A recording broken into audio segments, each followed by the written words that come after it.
لوگوں نے جا کے بڑی غیبتیں کی, بڑی بڑی کہانیاں سنائی. اس نے تو توڑ دیا جی مٹکے آپ کے, نے کوئی حال نہیں چھوڑا. تو بادشاہ کہنے لگا بلاؤ سید موسیٰ پاک جنگی دوست رحمت اللہ علیہ کو بلا لیا. تو کہنے لگے بادشاہ تمہیں پتا تھا مٹکے کس کے ہیں؟ آپ فرمانے لگے پتا تھا مجھے. کہا کیوں توڑے؟ فرمایا اس لیے توڑے کہ مجھے تیرے اوپر رحم آ گیا تھا, تو اگر شراب پیے گا تو دوزخ میں جلے گا, مجھے رحم آیا تھا میں نے توڑ ڈالے. تو کہنے لگا آپ کون ہیں؟ آپ فرمانے لگے میں محتسب ہوں, میری حساب کتاب لینے کی ڈیوٹی ہے. محتسب ہوں, غلط آدمی کا حساب کروں گا.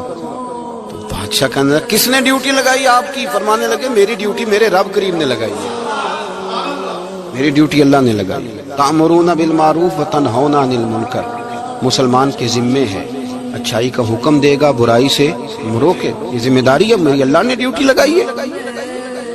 بادشاہ پہ اتنا روب طاری ہوا کہ کہنے لگا حضور آپ کی بڑی مہربانی, آپ نے یہ کام کیا. کہنے لگا جناب اگر آپ اجازت دیں تو میں بھی آپ کو محتسب نہ بنا دوں, آپ میرے وزیر بن جائیں, کوئی بندہ اس طرح کا کام کرے تو اسے روکیں. تو آپ فرمانے لگے نہیں, تو اپنی نوکری سنبھال کے رکھ, جسے اللہ ڈیوٹی پہ لگائے اسے پھر بندوں کی ڈیوٹیاں نہیں کرنی چاہیے. یہ اعزاز اللہ نے انہیں دیا, یہ شان رب کریم نے عطا کی.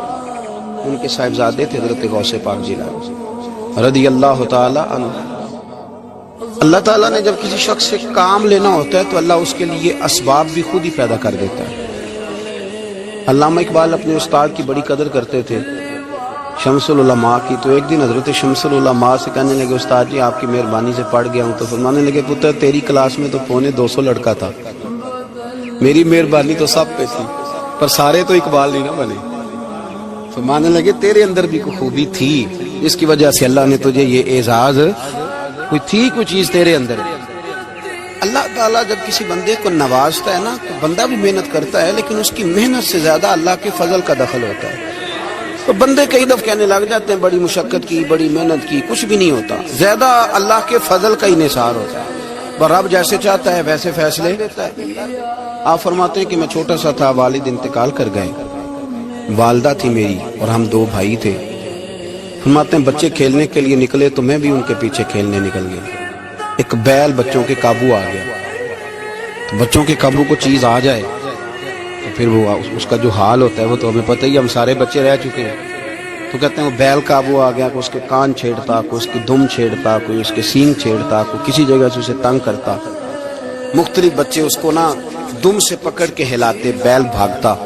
حضور غوث پاک فرماتے میں بھی آگے بڑھا, اور میں نے جب اس کی دم پکڑ کے ہلائی تو بیل نے میری طرف منہ کیا اور کہنے لگا عبد القادر تو نہ ایسے کر, بول کے کہنے لگا تو نہ ایسے کر, تجھے رب نے ان کاموں کے لیے پیدا نہیں فرمایا. آپ فرماتے مجھے اتنا خوف طاری ہوا, بیل کو بولتے دیکھا تھا پہلی دفعہ, بیل کو. اب میرے سنی کو بھی دلیلوں کی ضرورت ہوتی ہے, دلیل نہ دیں, کسی بزرگ کی بات سنائیں تو سنی بھی تھوڑا تھوڑا دائیں بائیں دیکھتا ہے. یہ شور ایسا ہوا ہے نا, پراپوگنڈا ایسا. میں حدیث پاک سنا دیتا ہوں. رسول کریم صلی اللہ تعالی علیہ وآلہ وسلم فرماتے ہیں ایک شخص نے بیل پہ سواری کر لی تھی. بیل سواری کے لیے نہیں پیدا کیا, سواری کے لیے اونٹ ہیں, خچر ہیں, گھوڑے ہیں, گدھے ہیں. بیل کھیتی باڑی کے لیے. اس شخص نے جب بیل پہ سواری کی تو بیل پیچھے مڑ کے دیکھنے لگا اور کہنے لگا یار تو بڑا بیوقوف. بول کے کہنے لگا مجھے اللہ نے سواری کے لیے نہیں پیدا کیا, میرے سے وہ کام لے جس لیے میں پیدا کیا گیا ہوں. تو بندہ ڈر گیا, کہنے لگا بڑی حیرانگی والی بات نہیں کہ بیل بولتا ہے. تو بیل پھر بول پڑا. کہنے لگا اس سے بھی زیادہ حیرانگی والی بات ہے. اس نے کہا وہ کیا؟ کہنے لگے مدینے میں نبی پاک آ گئے ہیں اور تو نے ابھی تک کلمہ ہی نہیں پڑھا. یہ اس سے بھی زیادہ حیرانگی والی بات ہے. جامع المعجزات میں حدیث موجود ہے, حضور آ گئے اور تو نے کلمہ ہی نہیں پڑھا. وہ شخص کہتا ہے میں سر پٹ دورا, جب آ کے سامنے کھڑا ہوا تو حضور مسکرائے, فرمایا آجا پڑھ لے کلمہ, مجھے پتا ہے تجھے کس نے بھیجا ہے. اللہ والوں کی باتیں مان لیا کریں. میں بڑی ذمہ داری سے کہتا ہوں رب کریم کے کوئی بندوں کی بات کتاب و سنت کے خلاف نہیں ہوتی, وہی تو کتاب و سنت آگے پہنچانے والے ہوتے. تو حضور غوث پاک فرماتے ہیں میں وہ ڈر کے گھر آیا, جب گھر پہنچا تو میرے کانوں میں آواز آ رہی تھی لبیک اللہم لبیک لبیک لا شریک لک لبیک. فرماتے میں چھت پہ چڑھا اور میں نے جیلان میں اپنی چھت پہ کھڑے ہو کے دیکھا, تم حج کے دن تھے, میری سیدھی نظر میدان عرفات پہ گئی. لوگ میدان عرفات میں بیٹھ کے لبیک لبیک پڑھ رہے تھے. پہلے میں وہاں سے ڈر کے آیا, پھر چھت سے ڈر کے نیچے اترا, ماں کو ساری بات بتائی. تو کہتی میری ماں کہنے لگی بیٹے جب تو پیدا ہونے والا تھا تو مجھے بڑی بشارتیں ملتی.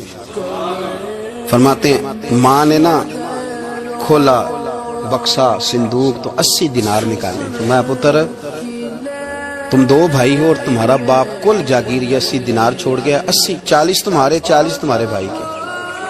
فرمایا بیٹا ایک بات کا خیال رکھنا, میں عورت ہوں, تمہارا باپ کوئی نہیں, بھائی چھوٹا ہے, میں پیچھے نہیں آ سکتا. یہ 40 دینار لے جا, جا بغداد چلا جا, جا کے تعلیم حاصل کر. بیٹے میں پہنچ نہیں سکتی, خیال رکھنا. غوث پاک فرماتے ہیں 12 سال میں نے تعلیم حاصل کی یارو, میں نے پتے بھی کھائے, اور خود آپ کا فرمان موجود ہے. فرماتے ہیں ایسی سختیاں بھی دیکھیں, ایسی سختیاں بھی دیکھیں کہ پتھروں اور پہاڑوں پہ گزرتی تو شاید پگھل جاتے, لیکن میں نے اپنے نبی کا دین پڑھا. اب تو پیر کے گھر میں جو پیدا ہوتا ہے وہ علم لدنی والا ہوتا ہے. میں تو صاحب دا پتر ہے, او خدا کے بندے صبر کر. اگر غوث پاک حسنی حسینی سید ہو کے باقاعدہ پھٹی پہ بیٹھ کے پڑھتے ہیں, تو کس پیر کا مرید ہو گیا جسے علم ہی کوئی نہیں, جو جاہل آدمی ہے. یہ ضروری ہے, علوم دینیاں ضروری ہیں, اس کے بغیر کام نہیں چلتا. اور غوث پاک رضی اللہ تعالیٰ عنہ کی آپ پوری زندگی پڑھ کے دیکھ لیں. غوث پاک تمام اولیاء کے امام ہیں, ساری زندگی. غوث اعظم سے کسی نے پوچھا آپ نے سب سے زیادہ دین کا کام کس طرح کیا, تو فرماتے ہیں تقریر کے ذریعے. اب تقریر کرنے والا مولوی ہوتا ہے اور تعویذ دینے والا, سبحان اللہ. غوث پاک رضی اللہ تعالیٰ عنہ فرماتے ہیں میں نے دین کا سارا کام کس ذریعے سے کیا ہے. ہفتے میں 3 جلسے کرتے تھے اور 70 ہزار کا مجمع ہوتا تھا, اور بغیر لاؤڈ سپیکر کے تقریریں ہوتی تھی. اور فرماتے ہیں جیسی سمجھ پہلے بندے کو آتی تھی ویسی آخری والے کو آتی تھی. لوگوں نے کہا حضور یہ کرم کیسے ہوا؟ فرمانے لگے میں نے جب تعلیم حاصل کر لی تو بولنا آتا ہی نہیں تھا, تو میں بڑا پریشان ایک دن سو گیا تو خواب میں رسول کریم کا دیدار نصیب ہوا. فرمایا تیری تو واز کیا کر, تیرے واز سے لوگوں کو فائدہ ہوگا. یا رسول اللہ میں اجمی بندہ ہوں, لوگوں کے سامنے کیسے بات کروں گا؟ تو حضور نے فرمایا منہ کھولنا ذرا. کہتے میں نے منہ کھولا تو محبوب نے 7 دفعہ لعاب دہن ڈالا میرے منہ میں. آپ فرماتے ہیں پھر بولتا میں تھا, اثر کوئی اور پیدا کر گیا. حضور غوث پاک رضی اللہ تعالیٰ عنہ نے 40 سال دین کا کام کیا. صبح کے وقت فقہ کا درس دیتے تھے, فجر کے بعد کچھ دیر کا ناشتہ کرتے سو جاتے, پھر آ کے مدرسے میں پڑھاتے باقاعدہ بچوں کو. غوث پاک رضی اللہ تعالیٰ عنہ کی سیرت پر آپ ساری کتابیں پڑھ لیں, ساری کتابیں لو. میں نے بھی بڑا ہی دعویٰ کر دیا, یعنی ساری کتابیں جتنی اب تک چھپی ہوئی ہیں ساری پڑھ لو, کہیں نہیں ملے گا کہ ہم غوث پاک کے آستانے پہ گئے. غوث پاک کسی بندے نے یہ نہیں کہا ہم غوث پاک کے آستانے پہ گئے, غوث پاک کے دربار پہ گئے. سب نے یہی لکھا ہے کہ ہم حضور غوث پاک کے مدرسے میں گئے. ہمارے نا مدرسوں میں سبق تقسیم ہوتے ہیں, سال جب شروع ہوتا ہے نا تو سبق تقسیم ہوتے ہیں. ہمارے مدرسے میں بھی تقسیم کرتے ہیں ہمارے مولانا. آپ حدیث پاک پڑھائیں گے, فلانا استاد منطق پڑھائے گا, فلانا فلسفہ پڑھائے گا, فلانا یہ سبق تقسیم ہوتا ہے, فلانا قرآن, فلانا حدیث, فلاں فقہ. تو غوث اعظم کے مدرسے کے جو ناظم تعلیمات تھے وہ کہنے لگے حضور سبق بانٹنا ہے تو آپ کو کون کون سے سبق دے دیں, کون کون سا پیریڈ پڑھائیں گے؟ تو آپ فرمانے لگے نہیں پیریڈ رہنے دو. حضور پھر فرمایا اس طرح کرو لائق بچے تم رکھ لو اور نلائق سارے مجھے دے دو, میں جانوں اور نلائق جانے, نلائق سارے میرے. غوث پاک رضی اللہ تعالیٰ نلائق سارے رکھ لیے, کند ذہن. اور حضور غوث پاک ان کو اسباط پڑھایا کرتے, ان پر محنت کرتے. فجر کے بعد فقہ کا درس, 10 بجے مدرسے کی کلاس, زور کے بعد حدیث پاک کا درس, مغرب کے بعد تفسیر بیان کرتے. بانج علموں جو کرے فقیری وہ کافر مرے دیوانہ. اور عشاء کی نماز کے بعد ہفتے میں 3 جلسوں سے خطاب. اور یہ سارے کام کر کے نا تو پھر بھی غوث اعظم جب دنیا چلی جاتی تو وضو کر کے مصلی پہ بیٹھ جاتے. اور 40 سال بیت گئے, ساری رات اللہ کی بارگاہ میں عبادت کرتے. 40 سال حضور غوث پاک کو اللہ نے بڑا اعزاز دیا, کتابیں لکھی, ڈیوٹی کی, محنت کی, کوشش کی پوری دنیا میں. میں پہلے بھی بتا چکا ہوں, پھر بتاتا ہوں. یہ جو صلاح الدین ایوبی کا بہت نام لیتے ہیں نا, بہت بڑے مجاہد تھے. صلاح الدین ایوبی کے ساتھ 70,000 کی فوج تھی, سارے کے سارے غوث پاک کے مرید تھے. صلاح الدین ایوبی نے حضور غوث پاک کی زیارت نہیں کی, پر تعلیم غوث پاک کے مدرسے میں حاصل کی. اس کو بڑا شوق ہو نا کتابیں دیکھنے کا، وہ میرے پاس آئے، میں دکھاؤں گا انشاءاللہ۔ صلاح الدین ایوبی حضور غوث پاک کے مدرسے کا طالب علم ہے۔ یہ آپ کے ملک میں 2-3 دن سے رٹا چل رہا ہے، وکیلوں کا، ڈاکٹروں کا، کل سے یونیورسٹی کا بھی چل گیا ہے۔ یہ لڑائی کسی مولوی 2 گروپوں میں ہوئی ہوتی نا، چلو نام بولو، میں نے تو پتہ ہے اگلی گل کر کسی مولویوں کے 2 مدرسوں میں ہوتی نا، تو جو طوفان اٹھنا تھا نا ہر چوک میں، مولوی لڑاندے بڑھاندے، یہ بڑی میں نے دعوت دی تھی پرسوں، میں نے کہا جب وکیل مکمل تعلیم کر لینا اسے 2 سال مدرسے میں لاؤ، ہم اسے سکھائیں گے اٹھنا کیسے ہے، بیٹھنا کیسے ہے، ان کو لاؤ، اس لیے کہ ہم اپنی بات نہیں بتائیں گے، ہم بتائیں گے محمد عربی کی باتیں صلی اللہ ہو۔ مہربانی کرو، مجھے کوئی شکوہ نہیں ان سے کسی قسم کا، اس لیے کہ ہمارے ملک میں نا احتجاج کا کلچر پروموٹ کیا گیا، ہم نے یہ ماحول بنا کے دیا، سڑک بلاک کرنے کا۔ یہ ہمارے قریب ایک گاؤں ہے تو روز ڈکیتیاں ہوتی تھی، بچہ بھی قتل، پولیس والے سنتے ہی نہیں تھے، ان بیچاروں نے روڈ بلاک کیا تو سب صحیح ہو گیا، اسی وقت سارا کچھ ہو گیا، اب پہرے داری بھی لگتی ہے، اب جناب چوکیاں بھی قائم ہو گئی، سب کچھ ہو رہا ہے، مزاج بنا دیا ہم نے۔ یہ عدم برداشت ہے، یہ کلچر خطرناک ہے، یہ کلچر تباہ کرے۔ وکیل کوئی غیر نہیں، ہمارے اپنے بھائی ہیں، کون ہے وہ؟ ڈاکٹر کون ہے؟ ہمارے اپنے۔ یہ جو بچے یونیورسٹی میں لڑے کون ہے؟ ہمارے اپنے۔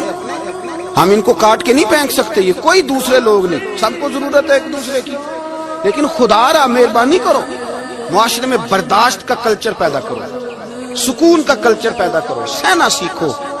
سنو ایک بات کرتا ہوں، اللہ کرے کہ میں سمجھا سکوں، سارے فیصلے خود نہ کرو۔ اگر تمہیں نظر آئے نا کہ آپ کے ساتھ کہیں ناانصافی بھی ہو رہی ہے تو ساری عدالتیں دنیا میں نہیں لگنی، ایک قیامت میں بھی لگنی ہے۔ ہاں امام حسن کو زہر دے دیا گیا تو امام حسین کہنے لگے بھائی بتاؤ کس نے دیا ہے؟ فرمایا حسین اگر وہی وہ نہیں جس پر مجھے شک ہے تو میں کسی آدمی کا بلا وجہ تمہیں نام کیوں بتا دوں؟ کہا پھر بھائی آپ اشارہ تو نہیں بتا دیں؟ تو فرمایا حسین اگر وہی ہے نا جس پر مجھے شک ہے تو پھر بھی میں نے فیصلہ اپنے رب پہ چھوڑ دیا۔ فرمایا میرے رب سے زیادہ بہتر فیصلے کرنے والا کوئی موجود؟ کچھ فیصلے اللہ پہ چھوڑ دیں، آپ یقین کریں آپ کو بڑا ہی مزہ آئے گا، آپ کو سکون آئے گا زندگی میں۔ کچھ فیصلے اللہ پہ چھوڑو، برداشت کا کلچر پروموٹ کریں اس وطن کے اندر، یہ بڑا پیارا ملک ہے، اس میں برداشت کا کلچر پیدا کریں۔ وکیل کو ہر وقت ڈاکٹر کی ضرورت ہے، ڈاکٹر کو ہر وقت وکیل کی ضرورت ہے۔ ہم ایک دوسرے کے بغیر دیکھیں نا، میں نے آئین بھی رکھا ہوا ہے پاکستان کا، لیکن اس کے باوجود کوئی مسئلہ بن جائے تو میں کسی وکیل صاحب کو فون کرتا ہوں، میرے دوست ہیں، میں پوچھتا ہوں کہ یار یہ مسئلہ ہے، اس کا کیا حل ہے؟ ہم مل کے رہتے ہیں معاشرے میں۔ برداشت کے کلچر کو پروموٹ کریں، پیار کریں، محبت بانٹیں، یہ وطن ہے، اس کو مل کے سنواریں گے تو انشاءاللہ تعالیٰ یہ رسول اللہ کے دین کا قلعہ بنے گا بڑا مضبوط۔ اس سے پیار کریں، مثبت غلط بات ہے تو اس کو آپ سمجھائیں، اس پر تبلیغ کریں، لیکن یہ نہ کریں کہ آپ عدم برداشت کا ماحول پیدا کریں۔ حضور غوث پاک رضی اللہ تعالیٰ عنہ دین کا کام۔ ایک بات، اللہ والوں کے پاس لوگ دعاؤں کے لیے جاتے ہیں، کیوں جاتے ہیں؟ سنو، میرے ساتھ ایک شخص رہتا ہے، صبح سے شام تک میری ڈیوٹی کرتا ہے، نوکری کرتا ہے، خدمت کرتا ہے، گاڑی چلاتا ہے، یہ کرتا ہے وہ کرتا ہے۔ ایک صاحب ہیں جو 3 سال کے بعد ملتے ہیں، وہ جو 3 سال کے بعد ملتے ہیں وہ شکوہ کرتے ہیں کہ پیر صاحب اس کی بات زیادہ مانتے ہیں۔ پیر صاحب اب کدھر جائیں، یہ سارا دن پیر صاحب کی مانتا ہے۔ نہیں سمجھ آ رہی ہے آپ کو بات؟ یہ مزاج ہے نا جی، ایک بندہ سارا دن دنیا داری کرے، مال کمائے، پتہ نہیں جھوٹ بولے، بڑا کچھ کرے، اور ایک اللہ کا ولی جو اپنا بنائے کچھ نہ، سارا دن رسول اللہ کی باتیں کرے، سارا دن اللہ کے دین کی خدمت کرے، اور بھائی وہ جب ہاتھ اٹھاتا ہے تو پھر اللہ اس کی بات کو قبول کرتا ہے۔ کچھ میرے خاص ہیں، کچھ تیرے خاص ہیں، تو کچھ رب کے بھی خاص ہیں، اور اس پر بھی میں پہلے آیت پڑھ لوں گا تاکہ دلیل مضبوط ہو جائے۔ اللہ فرماتے ہیں واللہ یختص برحمتہ من یشاء، فرمایا میں نے کچھ بندوں کو اپنی رحمت سے اپنا خاص بنا دیا۔ کچھ بندے اللہ کے بس اللہ کی بارگاہ میں وہ دعائیں کرتے ہیں تو اللہ قبول فرما لیتا ہے، پتر اللہ ہی دیتا ہے، لیکن اللہ کا ولی دعا تو کر سکتا ہے نا۔ اللہ کا ولی، میری بات کی سمجھ آ رہی ہے؟ بیٹا کون دیتا ہے؟ اللہ۔ حضرت محدث اعظم رحمۃ اللہ علیہ کے پاس ایک شخص نے آ کے کہا جی ولی اللہ بیٹا دے سکتا ہے؟ آپ فرمانے لگے ولی اللہ اللہ سے ملا سکتا ہے؟ جی وہ تو ہے ہی ولی اللہ، تو اس نے ملا دینا ہے. تو فرمایا جو اللہ سے ملا دے بیٹا تو چھوٹی سی بات ہے. تو دیکھ نہ کہ جو اللہ تک تجھے لے گیا تو پھر پتر پیچھے رہ گئے. لیکن بیٹا دیتا کون ہے؟ بول کے بتائیں. بول کے اللہ دیتا ہے. دعا کون کرتا ہے؟ اللہ کا ولی دعا کر دیتا ہے. بی بی آ گئی روتی ہوئی غوث پاک کے پاس، کہنے لگی 6 بیٹیاں ہیں. خامد اور سسر کہتے ہیں کہ 7ویں بھی بیٹی ہوئی تو طلاق دے دیں گے. تھوڑا سا اگر بندہ مالدار بھی ہو تو پھر وہ ہمارا دماغ جہاں مرضی چلتا ہے نا. یہ جہالت آج بھی بہت ساری جگہوں پہ پائی جاتی ہے. تہذیب سکھاتی ہے جینے کا سلیقہ، تعلیم سے جاہل کی جہالت نہیں جاتی. تو رو پڑی. حضور غوث پاک رضی اللہ تعالیٰ عنہ نے بلایا اس کے شوہر کو بھی اور سسر کو بھی. فرمایا یہ دیکھ یہ تو اللہ کے کام ہے، جس کو چاہے بیٹیاں دے، جس کو چاہے بیٹے دے. تو جو نہیں مانتے حضور غوث پاک کی بھی نہیں مانتے، انہوں نے کہا جی نہیں دی، میں تو نکاح کروں گا. چلے گئے تو غوث پاک کی بارگاہ میں وہ بیٹی اور اس کا باپ اور اس کی ماں پھر آئے، کہنے لگے حضور مہربانی فرمائیں. پھر اللہ کے ولیوں کے پاس ایک قوت ہوتی ہے جس کا نام مصلح ہے. مصلح بہت بڑی طاقت، بہت بڑی. حضور نے فرمایا دعا صلاح المومن، فرمایا دعا مومن کا ہتھیار ہے. یہ مومن جب ہاتھ اٹھاتا ہے تو پھر عرش کا مالک دروازے کھول دیتا ہے کرم کے. حضور غوث پاک نے مصلح بچھا لیا اور رو پڑے.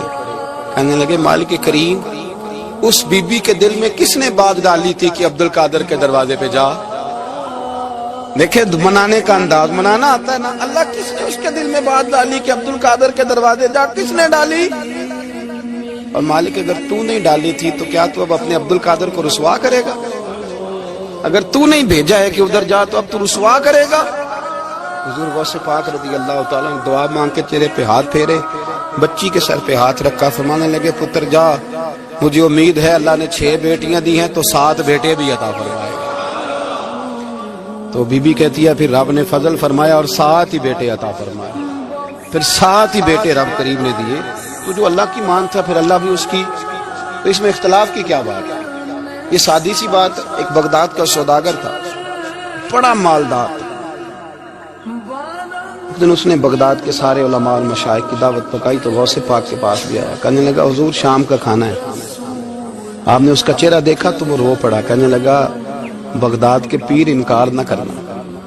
آپ نے فرمایا تو جا میں آؤں گا.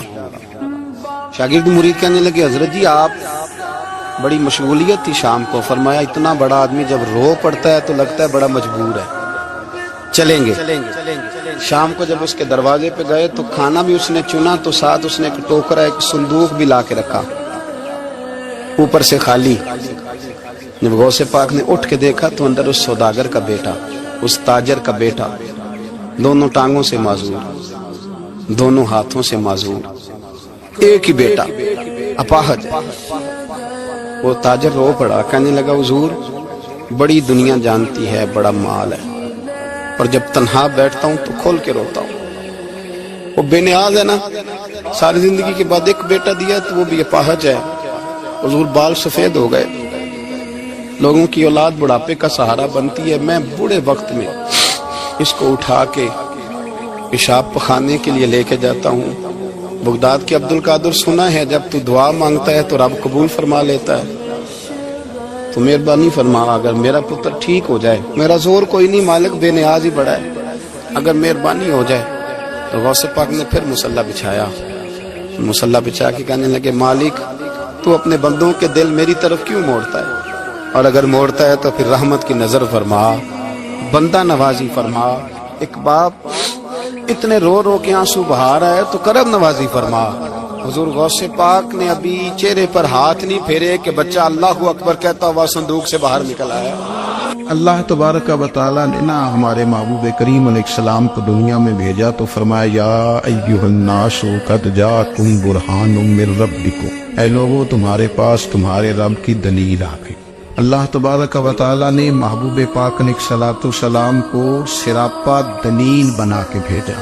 باقی انبیاء کرام علیہم السلام کے پاس بھی اپنی نبوت کے دلائل کے طور پر بے شمار معجزات تھے، اور حضور کریم علیہ السلام کے تو پورے وجود کو ہی اللہ نے معجزہ بنایا. اور نبی پاک صلی اللہ تعالی علیہ وآلہ وسلم کی نبوت کی دلیلیں، حضور کے رسالت کے مستحکم دلائل جگہ جگہ آپ کو ملیں گے۔ سب سے پہلی چیز تو یہ سمجھنے والی ہے کہ نبی پاک علیہ السلام نے جس چیز کو سب سے پہلے اپنی نبوت کی دلیل کے طور پر بیان فرمایا وہ حضور کا کردار ہے، سیرت ہے، عمل ہے، حضور کا لوگوں کے ساتھ رویہ ہے۔ نبی پاک علیہ السلام کی تبلیغ کے 3 دور ہیں۔ ایک تو حضور نے اپنے قول سے تبلیغ فرمائی، 40 سال کی عمر سے محبوب نے اعلان فرمایا اور تبلیغ کی، اور ایک نبی پاک صلی اللہ تعالی علیہ وسلم بالواسطہ حضور کی تبلیغ ہے جو آج تک جاری ہے۔ امت کے علماء، مشائخ، مبلغین حضور کے دین کو آگے پھیلا رہے ہیں، تو دراصل یہ بھی تبلیغ رسول پاک علیہ السلام ہی کی تبلیغ۔ اور ایک حضور کی تبلیغ کا دور ہے، حضور کی پیدائش سے لے کر ولادت مبارکہ سے لے کر حضور علیہ السلام کے اعلان نبوت تک۔ اس دوران نبی پاک نے جو تبلیغ فرمائی ہے وہ اپنے کردار سے فرمائی۔ عرب کا وہ معاشرہ جو بڑا میلا کچیلا گدلا ہو چکا تھا، جس کے اندر سراسر مادہ پرستی کا زور تھا، جس کے اندر لوگ انسانوں کی خرید و فروخت کرتے تھے، جس کے اندر بیٹیوں کو زندہ دفن کر دیتے تھے، جس کے اندر جو آدمی جتنا زیادہ مضبوط ہوتا تھا اتنا زیادہ لٹیرا بن جاتا تھا، اس معاشرے کے اندر رسول کریم علیہ السلام نے 40 سال گزارے، اور اس طرح گزارے کہ جو بیگانے بھی تھے وہ بھی کہا کرتے تھے یہ صادق ہے، یہ امین ہے۔ اور جب حضور نے اعلان نبوت کیا تو فرمایا، یہ قرآن مجید کے لفظ ہیں، فرمایا فَقَدْ لَبِثْتُ فِيكُمْ عُمَرًا مِّن قَبْلِهِ أَفَلَا تَعْقِلُونَ، میں تمہارے بیچ عمر کا ایک حصہ گزار چکا ہوں، تمہیں عقل نہیں ہے، شعور نہیں ہے۔ نبی کریم علیہ السلام نے اپنے کردار کو، اپنے عمل کو اپنی نبوت کی دلیل کے طور پر بیان فرمایا۔ وہ تو حضرت حلیمہ بھی فرماتی ہیں نا، جب میں نبی کریم علیہ السلام کو اپنے گھر لے گئی تو میرا اپنا بچہ بھی دودھ پیتا تھا، 2 میرے بیٹے ہو گئے، ایک میری یہ نسلی اولاد اور حضور میری رضائی اولاد۔ تو کہتی ہے جب میں کریم محبوب علیہ السلام کو اپنے سینے سے لگاتی تھی تو حضور میرے ایک پستان سے دودھ پیتے تھے اور دوسرا اپنے بھائی کے لیے چھوڑ دیا کرتے۔ یہاں سے رسول کریم علیہ السلام نے کردار کے ذریعے تبلیغ اور پھر اعلان نبوت سے پہلے ایک تنظیم عرب کے جوانوں پر، عرب کے سرداروں پر مشتمل بنائی گئی، جس میں نبی کریم علیہ السلام نے بڑا حصہ لیا، سرکار نے، اور بڑے اہم لوگوں کو شعور حضور نے عطا فرمائے۔ وہ اس جماعت کا فیصلہ تھا کہ ہم سارے جوان، سارے بڑے لوگ ملیں گے، یہ حضور کے اعلان نبوت سے پہلے کی بات ہے، ہم بڑے لوگ ملیں گے، کسی بڑے کو کسی چھوٹے پر ظلم نہیں کرنے دیں گے، کسی آدمی کو کسی غریب کا حق نہیں کھانے دیں گے۔ حضور علیہ السلام نے نا اپنی کردار سے، اپنے عمل سے، اور آپ کا جو عمل ہوتا ہے نا وہ اصل ہوتا ہے، ایک ہوتا ہے آپ کوئی بات کرتے ہیں اور ایک ہوتا ہے کہ آپ کوئی عمل کرتے ہیں۔ آپ جب عمل کرتے ہیں تو عمل کے ذریعے بھی لوگوں تک بات پہنچتی ہے کہ دراصل آپ کا اٹھنا بیٹھنا چلنا پھرنا کیا ہے۔ میرے رسول کریم علیہ السلام کا اٹھنا بھی ایک نبی کا، بیٹھنا بھی ایک نبی کا، بات کرنا بھی ایک نبی کا، معاملات زندگی کرنا بھی ایک نبی کا، لین دین کرنا بھی ایک نبی کا۔ ایک شخص کہتے ہیں میں نے اعلان نبوت سے پہلے حضور علیہ السلام سے کوئی چیز خریدی تھی اور میں نے عرض کیا تو آپ یہاں تشریف رکھے، میں پیسے لے کے آتا ہوں، میں 3 دن کے بعد آیا۔